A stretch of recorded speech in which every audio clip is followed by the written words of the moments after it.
Hey, we're live, pal. I think we're live. We're good. We're live. We're good. All right. So, on my right and your left, we have Andrew Zarian in the flesh. I met you today. What's going on? Just now.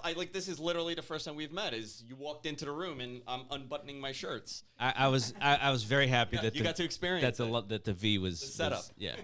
Of course. Denise Salcedo. We met today too. Literally like 20 minutes ago. I think you're the first person I saw when the door opened, and I was like, "Oh my God! Hey, nice to meet you. Yeah, What's mask up?" to mask. We recognize each other. It's so weird just to see everybody here. And Bryan Alvarez, the head of the table, the Bryan Alvarez at F4W. So yes. you see a so space. I also met everybody today. I even met Garrett for the first time today. Yeah. Okay. There's a space in between Bryan and I. It is supposed to be for Dave Meltzer. He is not here. He was here. He got hungry. He went to go get breakfast. That's what he did. He went to go get breakfast. So he actually literally went to get breakfast at 11:13 after we planned to go live at 11:15. And so we decided we would push it back a little bit. And then 11:30 was the hard limit. So when he's done eating, he will be here. Excellent. We had to lay down the law. I hope he doesn't have food on his face, but if he does, we're live. It's good TV. We're live.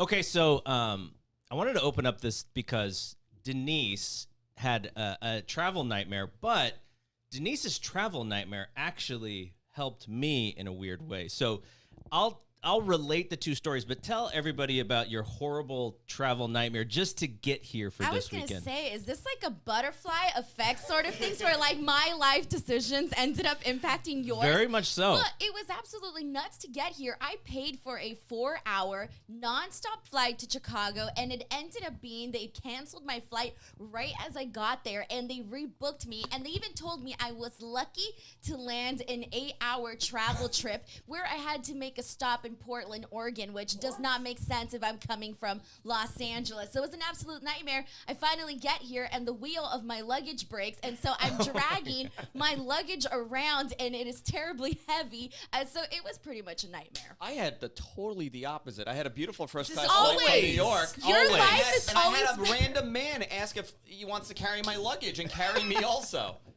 You know what? I'm tired of your life always being better than mine. Always. This is the thing, Bryan. Andrew's life, his experiences are always just so much better. She had the most... Why did some guy want to carry you and your luggage? Did you look sickly? He just saw me. He said, your eyebrows are fantastic. Yeah, let me help you. Wow.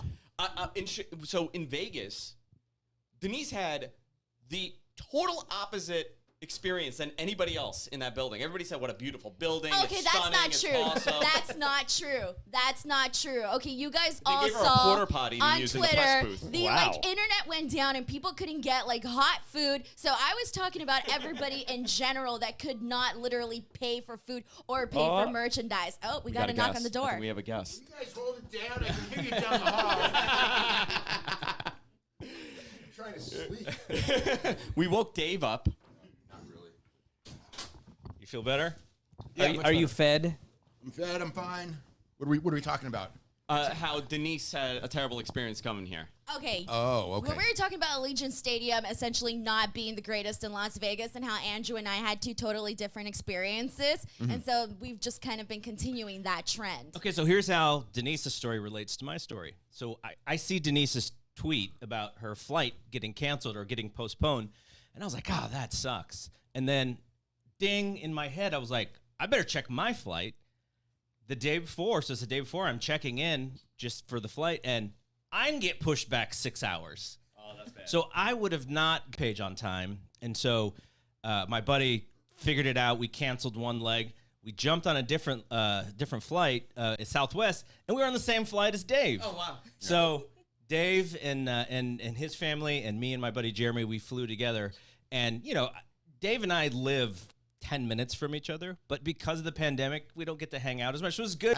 No. Half, like, you know, family, personal I have to tell you, life. I absolutely love the roller derby talk because I know nothing about roller derby, but I'm enthusiastic about it.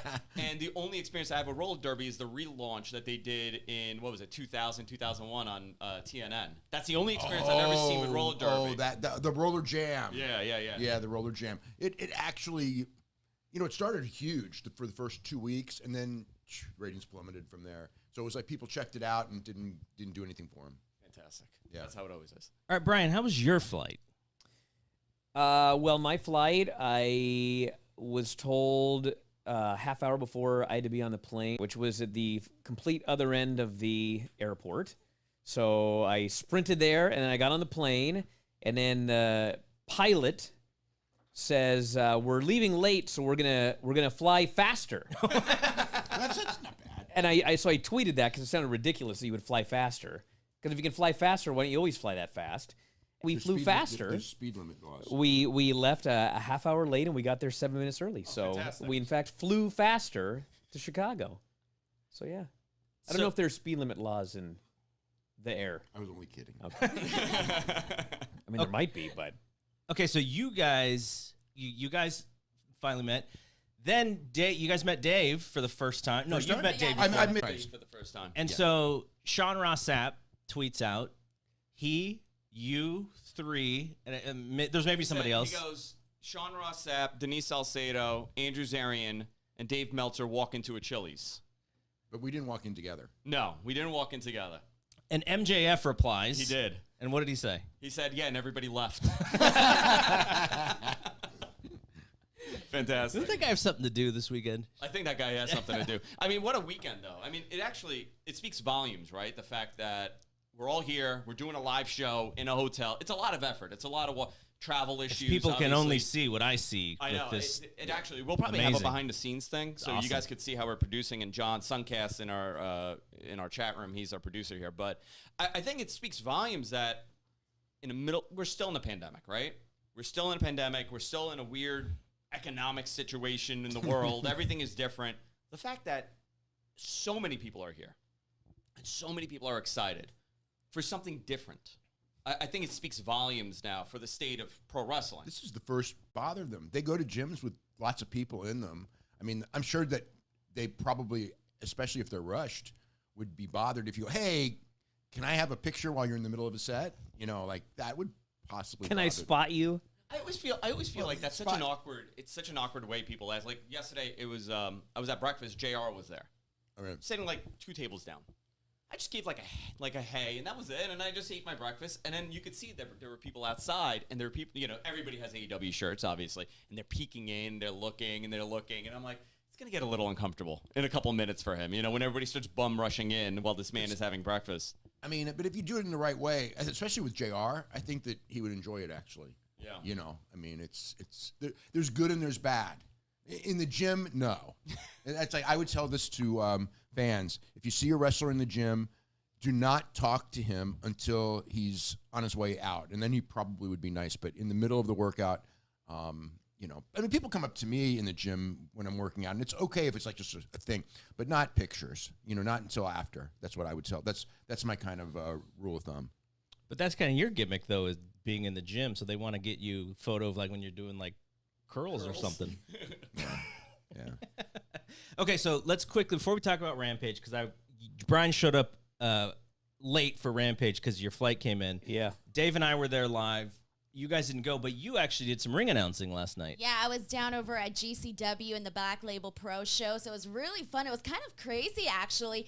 The main event with G Raver and Jimmy Lloyd, like, went absolutely nuts. Like, so many, you know, light tubes, fire. I mean, absolutely everything that you can think of. They had, like, this insane spot on top of the ladder with the light tubes, and then I also got to do some commentary, some ring Did you announcing. get any light tube Well, on you? get this. So, like, when they did so many shots with the light tubes that it was just, like, the pieces of the tubes were flying everywhere. That people that weren't even in, like, the seating area, the people that were, like, in the back standing up, they all got, like, pieces, like, flying to them. So people were, like, picking them up off the floor. But you can see the souvenirs? dust On everywhere. eBay. It eBay was for insane. $40. It was really crazy. It was a fun experience, kidding. though, but crazy. And then, like, seeing Nick Gage's entrance in person is always really cool because everybody just, like, rushes right into him. You can't even see him, and at least takes several minutes before you even get to see Nick Gage.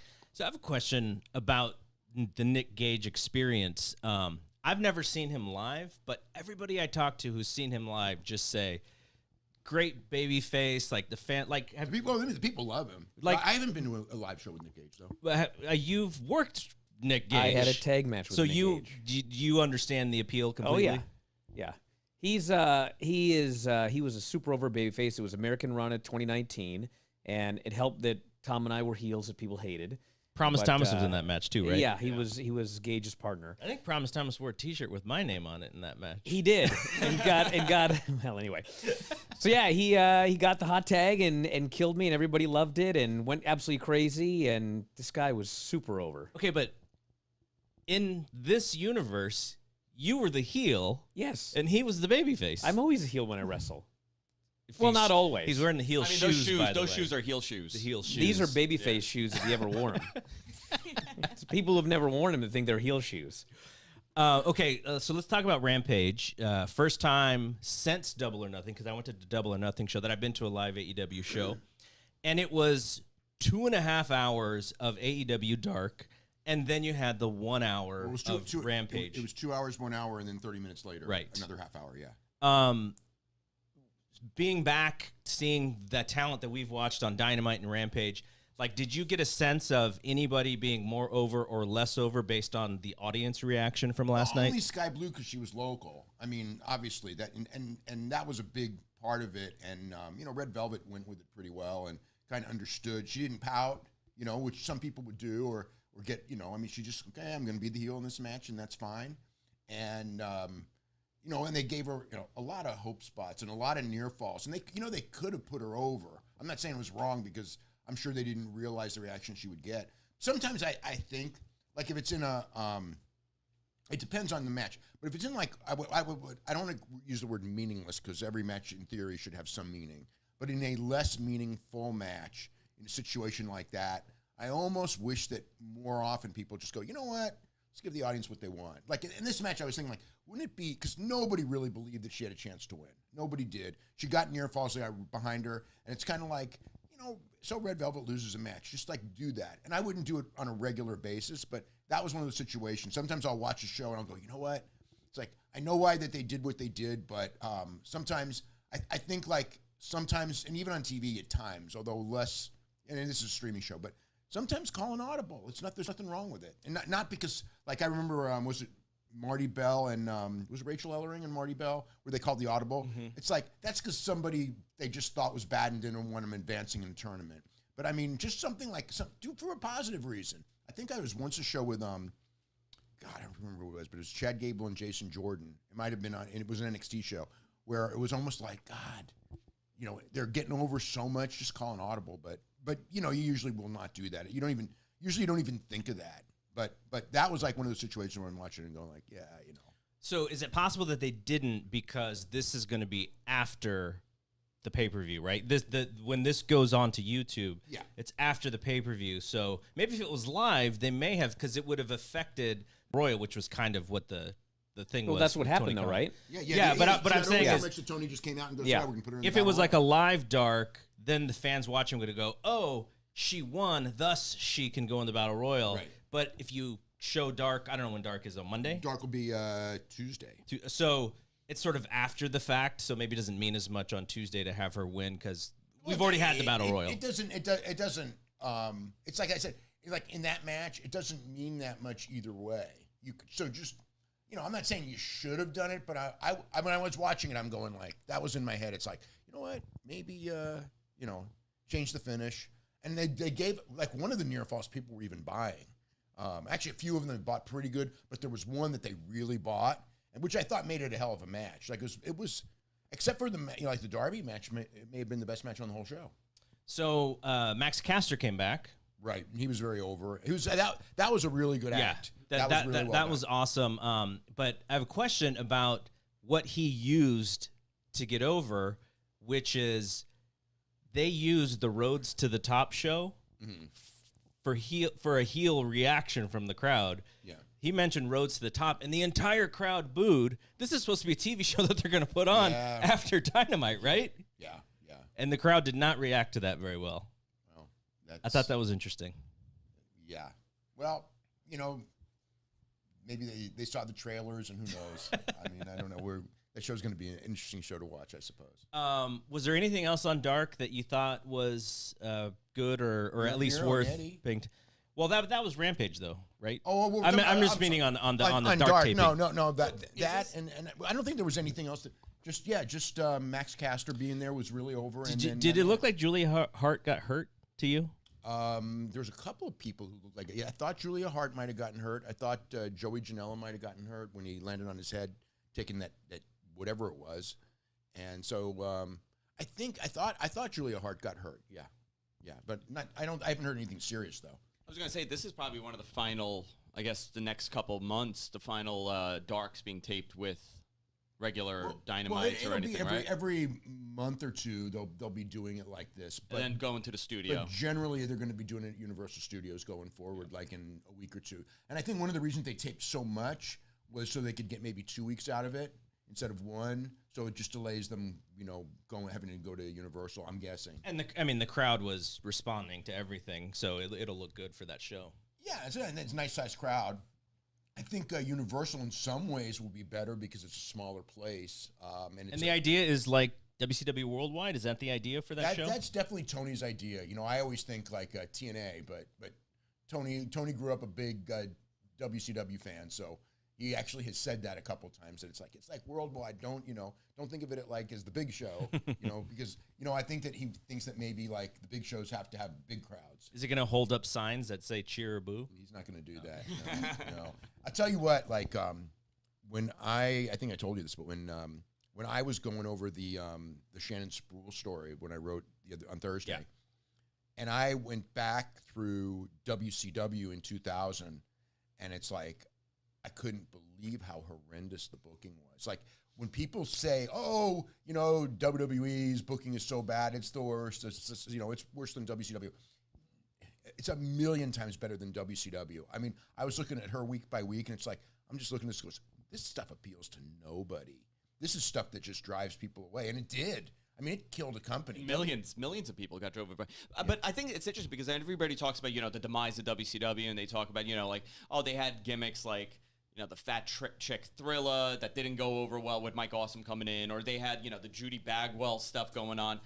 But there were so many little things that they did that nobody ever talks about. That was really the beginning of the end. Almost the whole show in a lot of cases. But it's just like one of the things is they put people in the ring for matches that were largely untrained and just had horrible matches. Not that match quality is be all and end all, but it's like when they had the Nitro Girls. Okay, the Nitro Girls as the Nitro Girls. I mean, it was a good part in the heyday. That was a good part of the show. Yeah, it worked. People, it's a nice thing. I don't even know why people haven't tried to duplicate it because it worked. But then the idea is let's get them away from dancing and we'll have them do really lousy wrestling matches, and do terrible skits. And it's like, it was awful. They just had awful TV, awful booking. They put when I looked at Daphne was a former WCW Cruiserweight champion for a couple of weeks. I mean, it's just like, that's just awful booking. They made those belts so meaningless. And, by what they even said, they're just props. And it's like, well, once you say that, it's over. It's because the audience doesn't want them to be just props. So if you treat them as just props, you're just, running off your audience. Which is wild to kind of comprehend because when you think of what you've been watching on Raw lately, you got a winking doll on TV and you got zombies and all of this stuff. That's wild. The zombies, okay, so the zombies in its own way can be justified because they got paid so much money for it. If it was zombies were a draw. Yeah, the zombies are a financial draw. And it was only one match. It was a horrible match, one of the worst matches of the year for sure. But there was like a legitimate reason for it. Like if somebody came to Eric Bischoff, like some movie producer, and they did this, with some of the movies. And it's like, and it was terrible, but at least you're getting paid for it. But when it's like you're doing it because you think it's a good idea, that's something different. The winking doll is very different because, I mean, their mentality obviously is that we're going to sell a bunch of dolls. And so that's the way to do it. And they did. They did sell dolls. They were sold out. You couldn't find a doll. $30 for that doll. You couldn't find it. Yeah, it was gone, all of them. So there's that. The only problem is that, again, we have to watch that on TV. And but, I mean, it's like, it looked like... I'm not getting any money for those dolls. You're not getting and any I have money to for watch it. Yeah. But I mean, it was interesting that at the pay-per-view, I mean, it was very obvious that they were going to go to Charlotte Flair and Alexa Bliss. And I guess, whatever, I mean, when Vince ripped up the script or whatever, he threw that out and threw in Nia Jackson. I don't know which is better after watching that Nia Jackson match. I was doing it again. Yeah, I know, on Monday. Yeah, one thing. It doesn't work once. You must do it over and over again. They like the eyeballs, I think, that it had. Well, it got a lot of discussion, so. Because it was horrible. Yeah, it was horrible, I know. But at the same time, I heard you guys dissect it, and I've seen so many people try and dissect what happened. So there was like this weird interest of what really happened and what was real and what was not real and all that stuff. Okay, but here's the thing. Okay, and I've learned this also through WCW. There are some times if something is so horrible, it actually draws ratings, but that's not a good thing. Yeah. Like sometimes, because remember the famous one was the Roddy Piper skit with all of those guys Yes. that were supposed to be his partners. So that did a great quarter hour. It stunned everyone, but everyone universally thought it was one of the worst things ever. So bad that they actually changed the match over it. But it was one of those examples where it's so bad you're glued to the set. And so sometimes, like that's very, very rare. But sometimes when that happens, it's sort of like, okay, that rating is interesting, but it's also counterproductive. Everything. Absolutely nobody was talking about Raw that day. And then the moment that came out, it was just like every single person out there was just talking and like making fun of this. So it's not necessarily like the greatest thing, but at least somewhat you're getting some conversation out of it. Yeah, it was more often than not when that happens, it's a bad thing. Every now and then. Like, again, you might get like a little bit of conversation here about it, but at the same time, as for Karrion Kross, I thought it was pretty much a negative for him long term. 100%. Yeah. All this WCW talk and the guy who wrote the book sitting right here. If you want to read more about that stuff, this is the guy who wrote the book. Yes. Yeah. The thing I'll say about the doll is, the Hogan Warrior stuff where Warrior would disappear in a puff of smoke, and then they would be looking in the mirror, and Hogan could see Warrior, but then the announcers couldn't, but we could. We were also crazy. But anyway, that stuff was it's funny because people remember that as like all-time horrible stuff, and we've been seeing the same people disappearing and a doll's winking, and in 2021 it's like it's bad.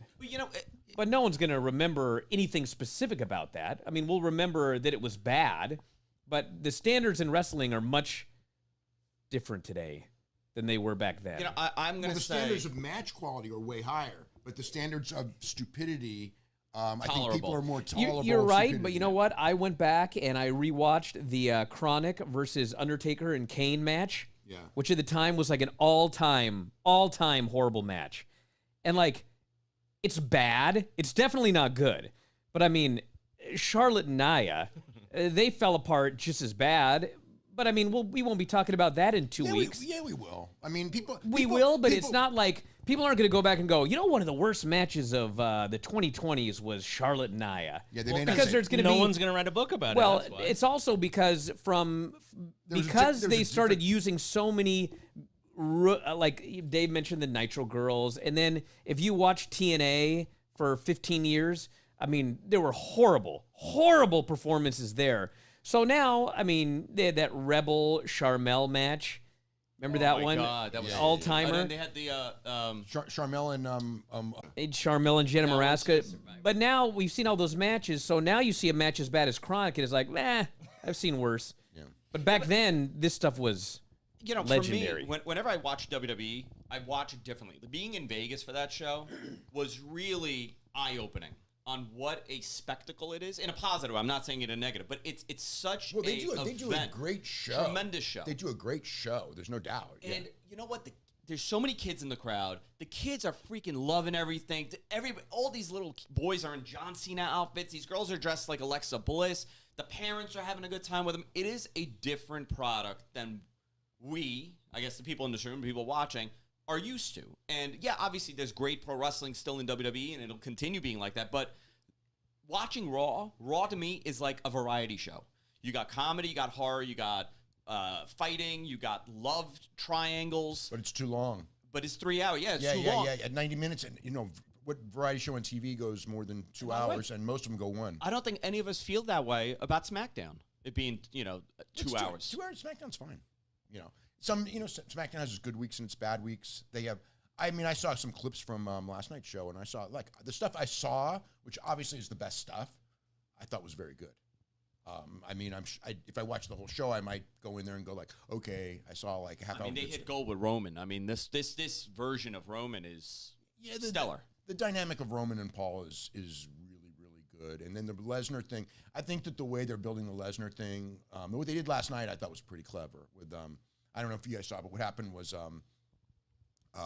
Paul is doing an interview with Caleb Braxton, and Lesnar calls up, and he just like kind of hangs up. And then he calls again, and she's just like laughing because it's like, you know, the whole idea is that, you know, I mean, obviously Lesnar and Paul are friends, and then Lesnar gives the message, goes tell Paul, you know, give a message to Roman that I'm going to be here in Madison Square Garden next week. It was very well done.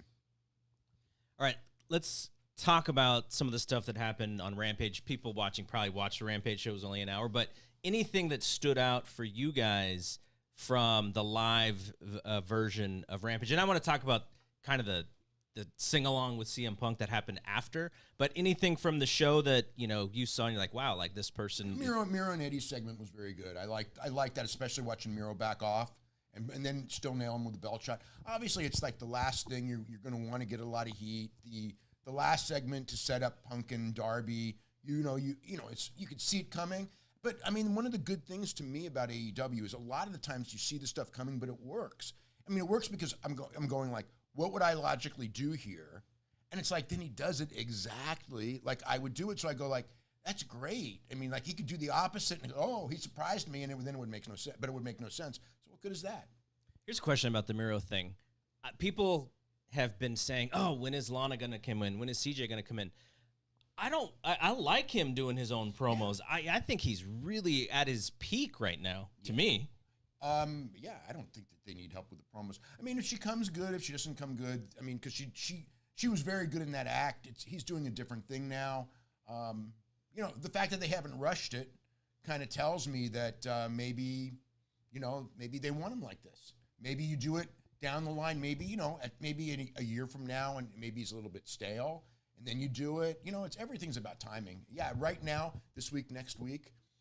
I don't see it, but like if he loses the title, maybe she comes in and then starts him back on a win streak. There's always ways you can, you know, fit her in. But like, yeah, and then do it and have it as a surprise, and people will pop for it. Right now, I think we got a lot of surprises coming. So, and you got to see the main event. Yeah. You were there for the main event.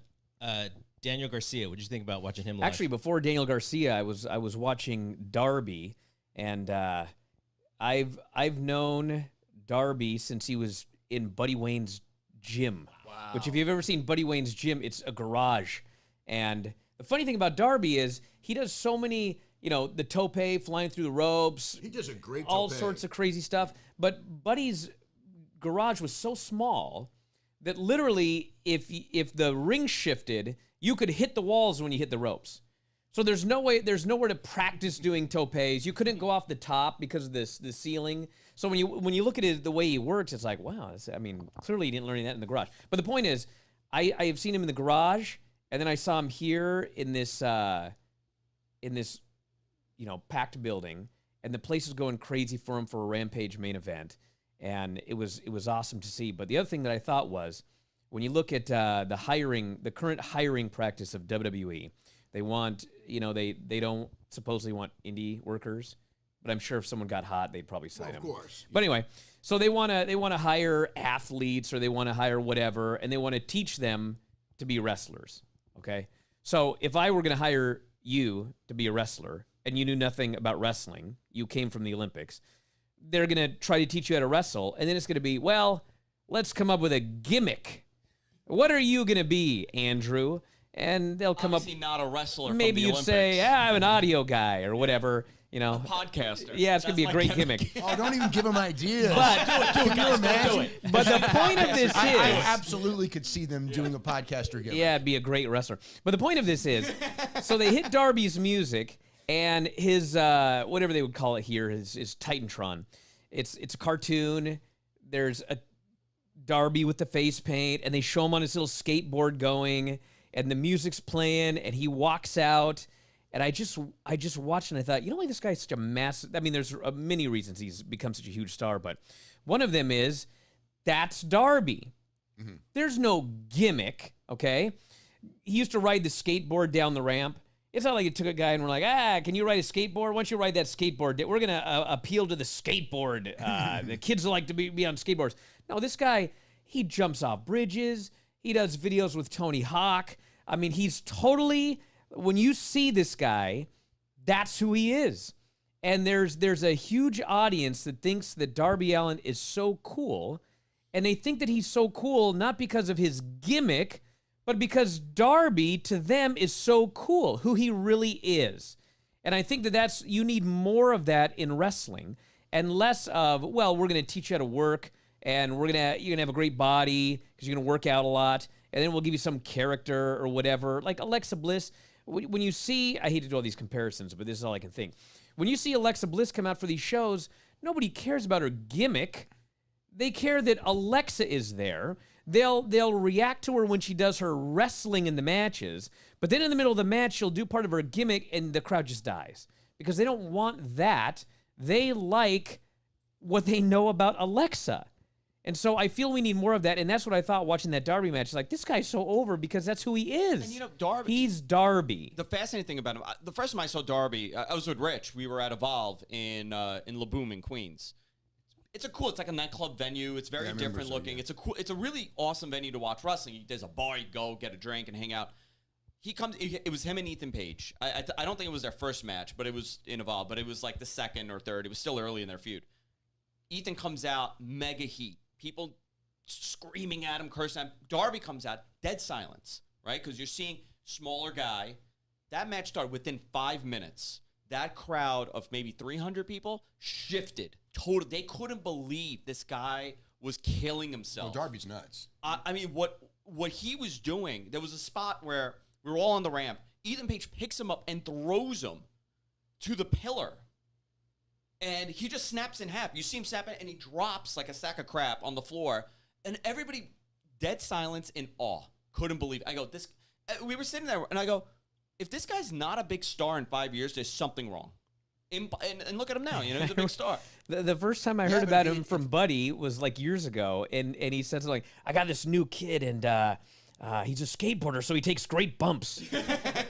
And that's what it is, which you shouldn't do. Like, hopefully Darby's getting to be a big enough star that he can stop totally killing himself like that. He has to. He will tomorrow. And he did last night, too, when he took that bump into the table and landed upside down on his head on the cement. Yeah. But he's going to have to do something big because this is the biggest match of his career. And you know, look at what he's done in front of 300 people for years. So he's going to... I mean, I'm scared and intrigued by whatever ideas he's going to come up with. I think the cool thing, especially about pro wrestling, is the fact that a couple years ago, like I said, he was wrestling in La Boom in front of 300 people, and that was so big. And then people who are constantly talking about it is, you know, too bad he's not big. Too bad, because WWE, what is WWE going to do with him? They're going to give him some kid. You know what they would do? They would have, if they had hired him. He'd have never gotten out of. He'd have never gotten. No, developmental hell forever. He'd been developmental. He might have done jobs on TV on NXT. He would not have gotten a push in NXT.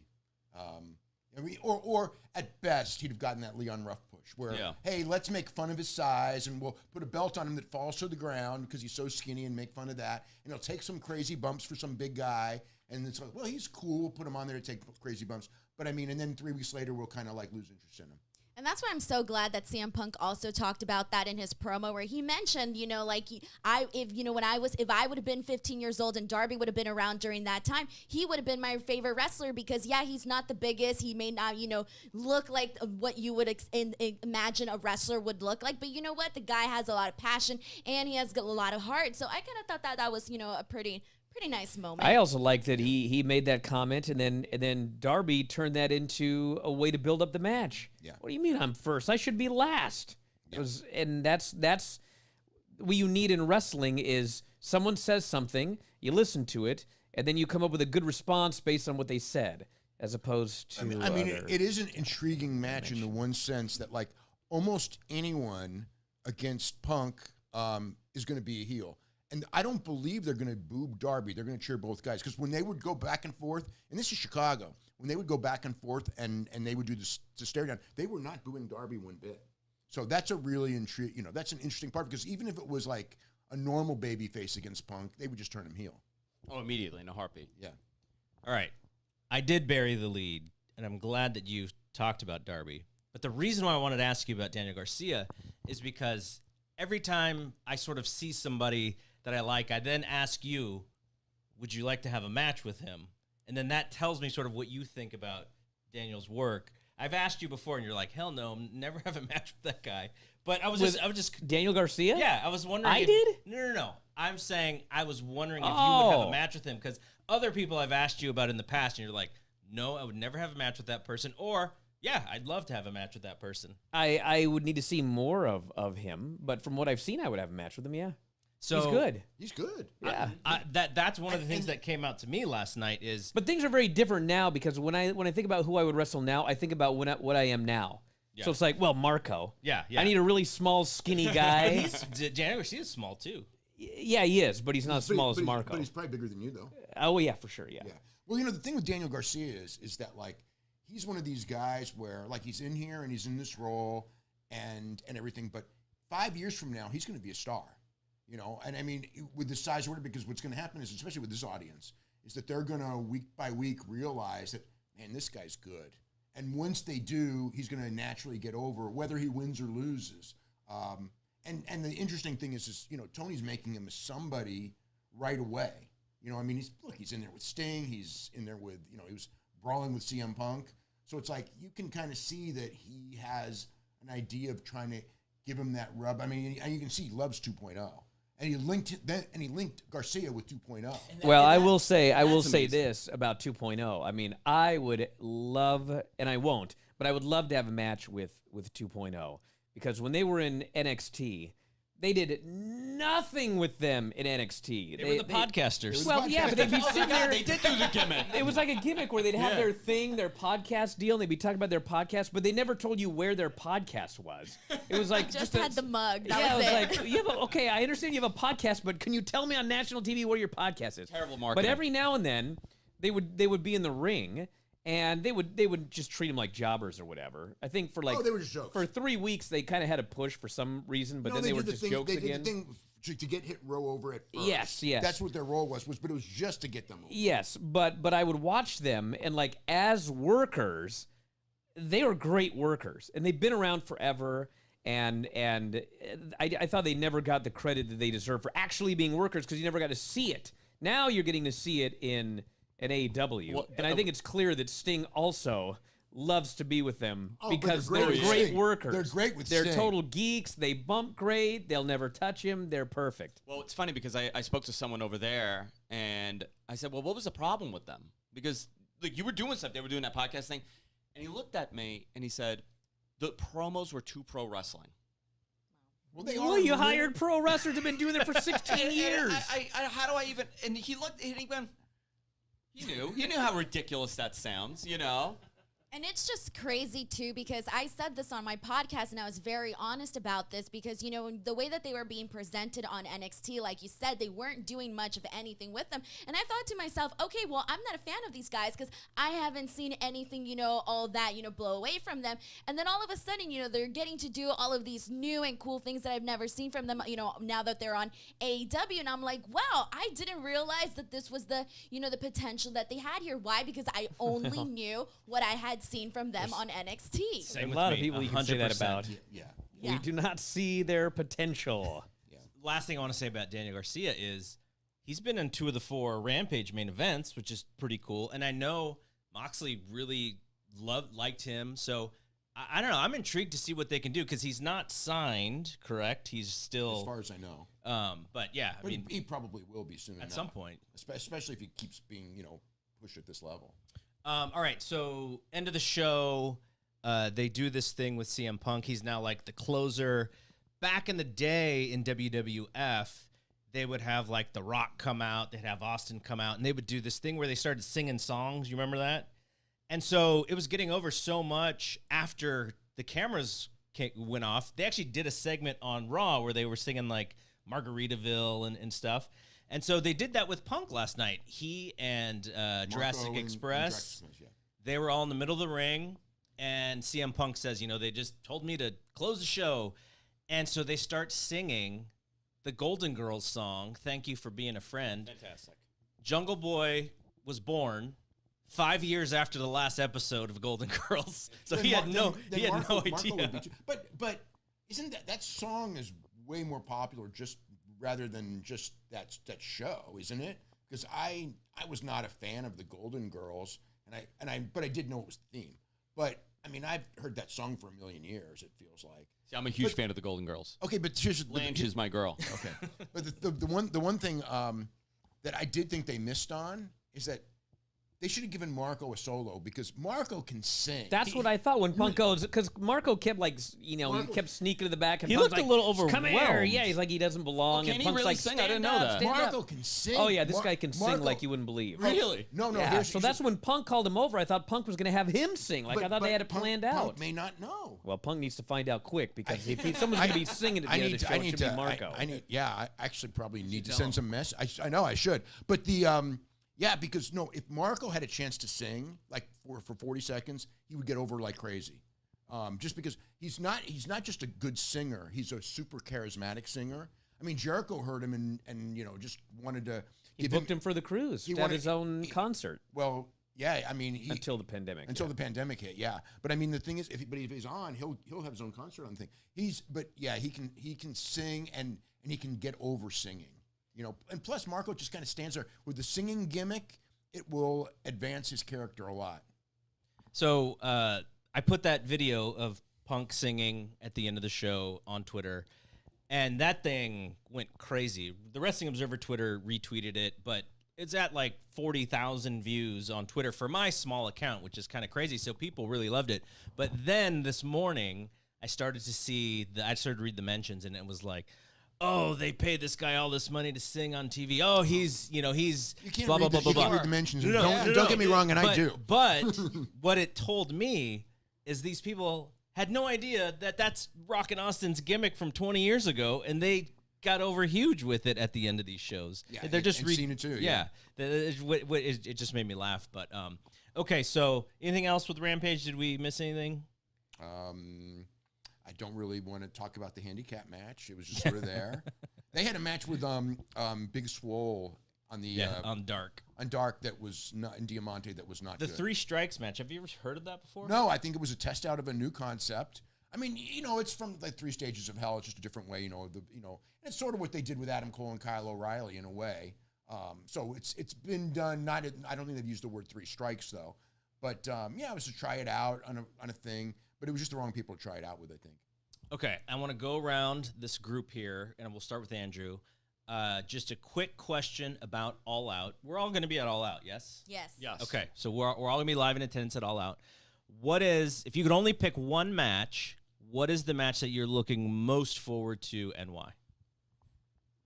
Is Andrade wrestling? No, that's Friday. That's That's going to be on off. Friday. That's off. Yep. Okay. Actually, you know what? You and Andrade kind of might have the same eyebrow action. It is the eyebrow going action, on. yeah. I go to his Instagram and I find his outfits and I just buy like the wished version of it, whatever's the cheapest version. I also get Drew a lot. Oh, yeah? I got a lot of Drew when my hair was longer. Obviously, it's the Punk match. You want to see what he's going to be able to do after 7 years. I'm really excited for it. But there's also a lot of other things. Some of these surprises that are rumored to possibly happen. You don't have to hide it. You can say we can it. just Everyone- talk. We can just talk about all of them. I mean, well, I was talking to Dave yesterday, a friend of mine that maybe knows some stuff. He told me that somebody is showing up. It's a big show up, right? I mean, the Daniel Bryan stuff, the Bryan Danielson stuff. We all expect that. We all know it's going to happen. But I mean, like I think it said already a couple of days ago, but if it doesn't happen, it's just because they changed their mind because absolutely 100% was scheduled for the show. As far as other ones, we all expect Ruby Soho. Yeah. Right. And then, look, we all expect someday Adam Cole. I mean, because again, from that promo on Wednesday night, I don't buy that Tony Khan is going to let that promo air without Adam Cole being pretty darn sure coming. Because he's a guy who doesn't want to tease stuff and then not deliver. It may not be tomorrow, but I think it's going to happen. I'm on the same page with this, right? Yeah. I would actually say you should hold it off because you have a lot of big shows. You got that big Queen show coming, and you have a bunch of other stuff happening. That'd be a great place to do. It'd be a great place because that's Queens. Yeah, it's Queens. It's New York City. Ring of Honor was a huge success in New York whenever they ran it. So I think if I was doing it, I would say wait, but I'm hearing other things, Right. and I'm hearing it from one or two people, but it's not something set in stone. I do find it fascinating, though, the fact that you have all these people that are free agents, especially the Bryan Danielson, that's on such a high caliber level, and we're talking about it almost like it's 1996 again, and who's jumping next? It's an interesting moment in the sport, And it's all one way. yeah, but it won't. Yeah. It'll Well, that's go I think the it other might way turn at some years. point. There will be- Ultimately, there will be Yeah. switches, Ultimate- yeah. But ultimately- at Who this would that be? point, Who at would this that guy point, be? it's all one way. Yeah. Well, no, but there is one thing, and I mean, and this is like again, when you talk to people, the what's the word I'm looking for? The atmosphere. I got yelled at, by the way. That's what I was just gonna I just ask got you. yelled I at. was gonna ask you if you got yelled at. Yeah, the atmosphere at AEW is. I think generally, I mean, and I've talked to some people who've been in the business for 30 years plus, and one of my best friends who just goes like, backstage there, it is everything that they say it is. But then he said to me, he goes, but, when they keep adding talent, sooner or later they're gonna have so much talent that there's gonna be people who are unhappy because it's just inevitable. That not everyone's gonna get the push and all that. So, but at some point, I think that one of the things is that I think that all of the news that's come out as far as WWE, as far as what they're looking for, they're going back, how Vince always does when I don't want to panics or whatever, he always goes back to that formula. Of Are there any more Batistas out there? I was gonna say who's unhappy and big. Who would they get? I mean, if Wardlow's unhappy, you could see him Wardlow, being there, Brian or Cage. Brian Cage. Yeah, but they had Brian Cage and didn't do nothing with him, and they didn't. But they did. But the point now is they a want success. the visual of someone going the other way. Swagger. They absolutely want that for Yes. sure. And I'll tell you the other thing too is like when we talk about this garden show, you gotta remember this garden show on Friday. It was never supposed to happen. Okay, so now not only is it happening, not only are the Raw guys going to be on the show, not only is Brock Lesnar going to be on the show. You've got all of this stuff going down. It's like all of this stuff. It is absolutely the whole Brock Lesnar thing is a reaction to CM Punk, and so we're seeing the good part of the wrestling war in this because it's what we saw in the '90s. It's like people just it was great for the talent. It was great for the fans because it's like people were showing up. Now the one difference now is that everyone kind of knows, whereas before like guys' contracts would expire and leave. Now everyone's got those 90-day non-competes. So when they're fired, we know, okay, we've got to wait 90 days. So it's not the, all of a sudden a guy's contract expires. Or, and back in those days too, the other thing was a lot of guys worked without contracts, and so those guys, they could go to the other show the next week. 90 days does give you a nice time frame to plan something, though. Yes, that's true. See, one of the things that we were talking about on our show, I think it was the last show, Andrew, where we were talking about perception. And right now, the That's when perception, he also got in trouble, right? there you go. I Oh, there got you in got big in trouble trouble, for yeah, I that got in one big too. trouble for that. But that's the thing, though, is that right now the perception with WWE, when you do have a lot of people leaving, sometimes you might think like, all right, we're going to want to start seeing it the other direction, so that the changes the perception right now is not the greatest with people asking for releases or people choosing not to re-sign, etc. Yeah. By the way, is Brock still the smartest?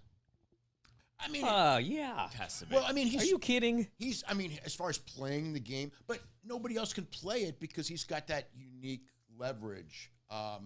So it's like it's a combination of smarts. There's guys as smart as Brock, but they don't have the leverage that Brock has. He is so patient.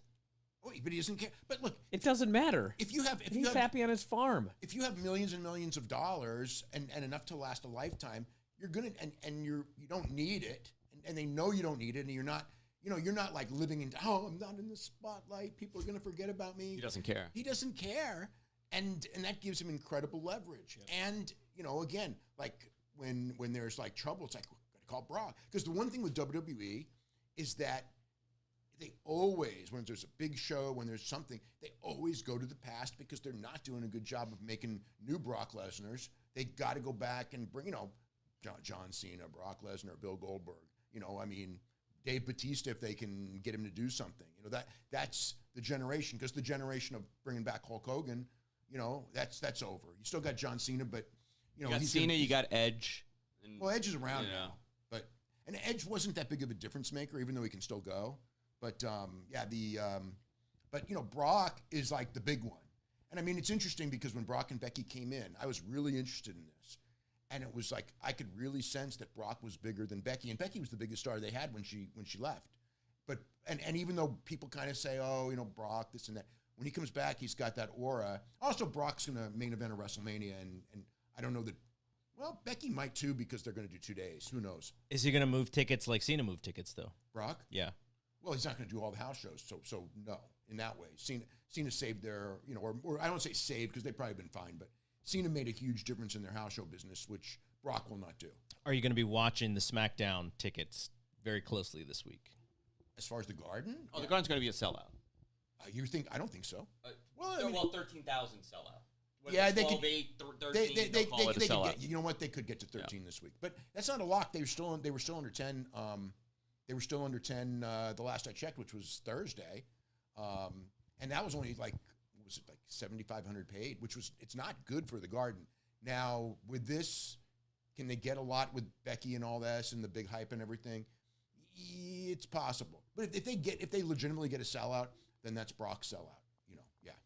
All right, back to All Out. What match are you most looking I forward to? feel like my option for that match that I think is just going to be the one that everybody is really looking forward to. It's the obvious one. It's CM Punk, Darby Allin. But to kind of give a different option, I think in terms of the match that I'm really looking forward to, just because I know that the in-ring is going to be absolutely phenomenal, I got to go with the Young Bucks Lucha Brothers. I just think it's going to be so good. Inside that steel cage, it's going to be so much fun. So in-ring wise, I would say that match. In terms of like what on earth is going to happen, because I could see, this is one of the things that I was talking about, is I feel like you can see it going either way with Darby Allin and CM Punk. Now I feel like some other people are, more 100% sure on what they think is going to happen. Okay, well, the one thing on the CM Punk Darby Allin match is that there will be more reaction. They could have a great match, and there's going to be people who want to pick it apart because there are people who want CM Punk to fail really bad, and they're going to try to pretend he fails no matter what. If they do a blowaway match, they won't be able to do that. But if it's like a very good match, there will be people jumping on that one. Whereas the Young Bucks match, I don't think anyone's going to, they're not in that position. But the Punk match is going to be the one. The Punk match is the one under the magnifying glass more than any other match. Well, Dave, let me ask you a question then. Do you think that they should have CM Punk winning this match at the end of the night, or do you think it's kind of going to undo everything that they've done with Darby Allin? He had a great reign as TNT champion. Do you think that he should be the one? I think absolutely 100% Punk should win.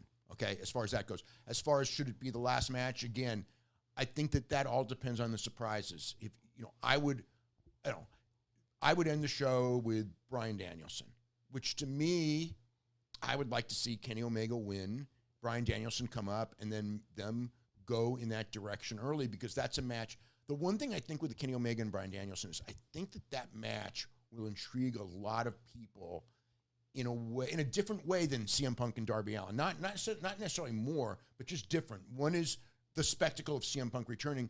Kenny Omega and Bryan Danielson is this, even though they wrestled years and years ago, it's this dream match between the two guys that everybody knows are phenomenal. And it's like, what kind of a match can we get? And there's a lure in that, especially now, more than any other era in history. Okay, what about you? You just kind of said it. Young Bucks Pentagon Phoenix is the match that I would say, as far as a fan, I'm most looking forward to. But so there's two things. I'm looking in a weird way towards certain aspects of Jericho and MJF, just to see how they put that story together. And then also the Punk match, just for the sheer spectacle of like wanting to be in the building on that night to see it.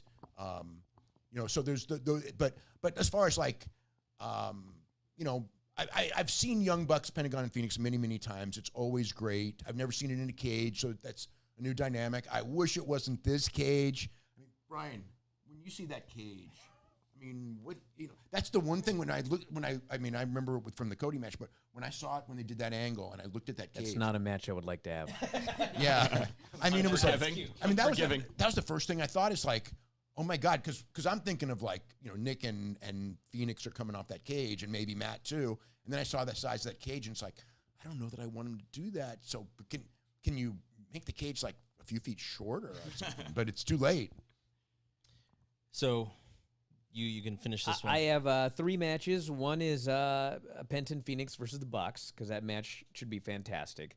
Punk and Darby, just to see Darby in that position, see Punk first match back, and also Jericho and MJF, because as I've mentioned, I would say 98% sure that Jericho is winning this match. I think there's very little chance that he retires, but I do not think it is impossible that he retires. And Why? Because he cried? well, no, well, the main Which reason I thought for was it, which I thought was great, by the way. the main reason for it is because knowing the way that Jericho has done his career and knowing the respect that he has for the business, when I look at what he has done with MJF so far, which is lose every single match, I do think back to Mick Foley and Triple H. And Mick Foley was on his way out, and he was determined to create a new star, and he lost, and he lost, and he lost, and he retired. Yep. And so I think about that, and I think about Jericho, and I think about MJF and his age, and everyone knows his future. And it's like, if I'm Chris Jericho, and I want to really leave a legacy besides what I've already done in my career, it's losing, and losing my career to MJF.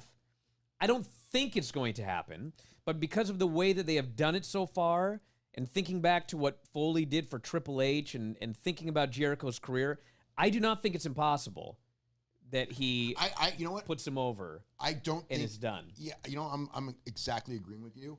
I'm pretty sure Jericho wins, but if it happens the other way, I won't be as stunned as you would think. Yes. In that sense, because I do have that 3% Yes. in my head that, you know what, it's like it will stun people. But again, I don't know that Jericho's ready right now to give up the wrestling, and that's the one reason why I think it's different. Plus, the way the whole thing's been built, it's like MJF can lose this one. Yes, absolutely. And in theory, should lose this one. Yeah. Jericho is still one of their top draws in the demo, right? On TV. I mean, he's one of their major names. I mean, it's look, they're all, there's no like super, I mean, Punk is right now, okay, but that's but yeah, Jericho's a draw in the right program and the right thing, and to me, Jericho though is part of the spectacle of going to live AEW, especially when it comes to TV, when he comes out, you sing the song, which the people on the boat, we were there. That was the night where it happened, and it was like that. And it would have been bigger, I mean, because they had to go through that whole pandemic of it not happening or it happening just with the wrestlers in the audience and everything like that. But they've created that, and I think that that's like part of your calling card when you go to Dynamite is you want to sing Jericho's song. So that makes him valuable, and on television, it makes him a superstar. When you watch the TV and you see everyone singing that song, he really comes off as, more than, and you want, like, you've got Sting and Jericho, you want a couple of, like, you don't want a roster filled with old guys, but you can have a few as long as you're mixing it with really young guys and then guys in the middle. And of course, when it's too many guys old, then it's an old roster, So, but I think that like Jericho to me now is sort of like the ECW Terry Funk in the sense that Terry Funk went in there and lost a lot to the key people that Paul wanted to build. And I think Jericho even knows that because he followed the ECW. Okay, so the one that I'll pick, everybody's picks, I'm in on all those matches. Kenny Omega and Christian. Now, many of us have interviewed Kenny Omega. I've never heard someone describe wrestling, be so thoughtful about the art of it like him. I sense he's also a competitive person. And he, as the world champion, he wants to have the best match on the show.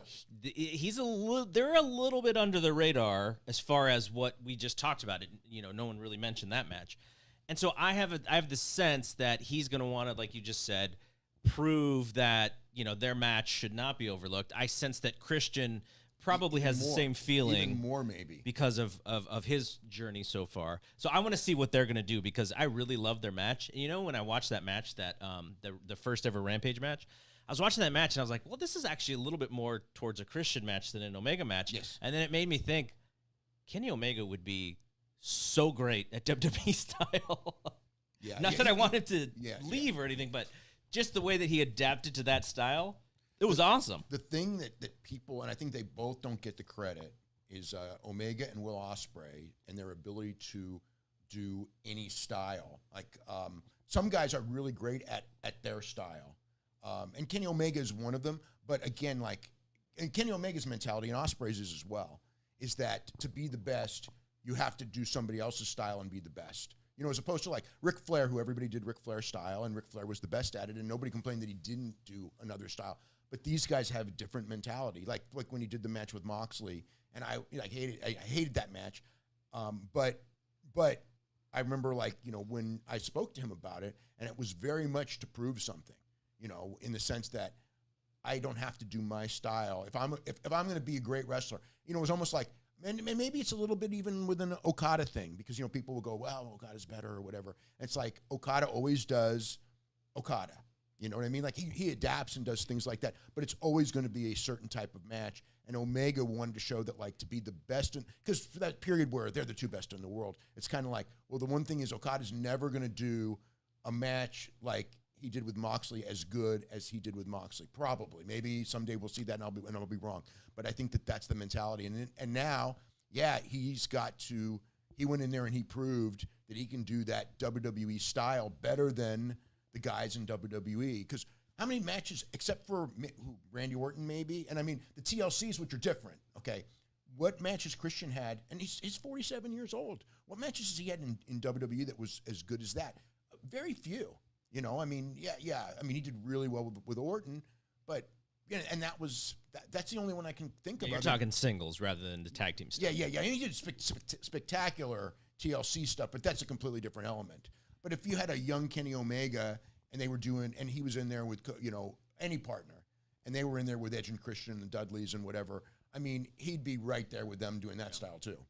All right, as we shut this thing down, what's everyone doing today? Are you going to see any? I know, Denise, you mentioned you're going to go sightseeing. I'm going to do some sightseeing today. I'm very excited. I have another show. I'm going to do Mad Men right after this. So you're going to be on with us. Yes. And after that, I'm going to a bar, and I'm going to have a couple drinks. All right. That's my day. You got my phone number. I do. What's playing here? Watching New Japan. Yep, we're going to go up to my room and throw the New Japan show on. You're going to go to Black Label Pro I'm to going support to Black Label to Filthy see Tom. Filthy, yeah. And then we're going to do a show tonight. We'll do a We're show going to do a tonight. show tonight. That's the plan, yeah. Yeah. Talking about the actual the news rather than the theoreticals of where everything's going. Because there's a lot of news in the last. I know. 24 I feel like hours. I got to catch up. Did you watch Tyron Woodley fight, by the way? I saw little bits and pieces of it, but I didn't watch it. I didn't watch it, but you know, my brother-in-law, you know, it was interesting. He came up and was like, "What are we watching?" I don't know. The TV just The turned TV on just magically. turned on by I itself. didn't do that. That was Yeah, that was What the hell weird. just happened? I seriously thought somebody It was turned our on the TV. It was their time to leave, I guess. Yeah. That was a little There we go. spooky. that was yeah. So I was in the middle of Tyron. Yeah, he was like he wanted Tyron Woodley to win so bad. And I think a lot of people did. I think the people who wanted Tyron Woodley to win were so frustrated because, you know, his whole thing is like, he could have beat him, but he just wouldn't pull the trigger. That's why he was the pick. That's why he was the pick for Jake. Yeah. So tomorrow you guys are doing your Q&A, which is sold out. Yep. Quickly explain. I think some of the people who are watching this will maybe be going to that for the first time. What do you guys do? We sit there, you ask a question, and we answer it. And it'll be on This for is those the who. This is the first one we've done in a long time. It's the first one in a long time, Because yes. we would usually do about 4 a year. We haven't done one in about, you know, close to 2 years. Yeah. The last one was on the boat. Yes. Yeah. It'll be live, and now that I think about it, maybe we'll stream it, but I'm not promising anything. But for sure, it will be recorded, and the audio will be up at So for the WrestlingObserver.com. stream, will that be on the membership thing? The I don't know YouTube? for streaming. If We've you never do. streamed it before. Okay, So I'm not even sure if we will or where. got Because I it. just thought about it right now. But the audio will be up for subscribers at WrestlingObserver.com. I think afterwards. for those who are going, it'll be a treat. You get to really ask these guys. Yes, you get to whatever they stand want. up and ask a question. Then How- we answer it. How many WCW questions do you think you're going to get? Hopefully not a lot. No, we're moved past But they can that. ask. They can ask whatever they want for the most part. Yeah, I think that it's going to be more modern WWE and some AEW. I think it'll be mostly AEW actually. It could be. I would think. Yeah, I've been to most of them, so it's always a good time. But that's it from here. This is sort of a historical show. You know, we haven't been together to do this ever. We've never been I live never together, met pal. Andrew until yesterday, and Denise and I have never done a show together. Yeah, this is our first show Yeah, together. I always thought about it. Just one of those things where, it's like I always have this list of people I want to do shows with, but then come Thursday, He gets hungry. No, I always like look, and then it's always like I got so much news to cover on my show with Garrett this week because there's always the amount of news in wrestling every week now is unbelievable, and I think it's again this fall it's only going to get bigger because it's getting so competitive. Instinct culture. I'm just gonna try to replace Garrett now. I'm gonna be like, I'm gonna knock you out with this pillow and be like, I'm taking your spot. I think my payday is going to be the same, so you can definitely go do it. Okay, so we're going to shut this down. Thank you to everybody for watching. We're live, pal. We will be back Tuesday in our normal slot. Back Tuesday, And normal you'll slot. hear all the stories that you didn't hear here. So thanks for everyone. Goodbye. Take care.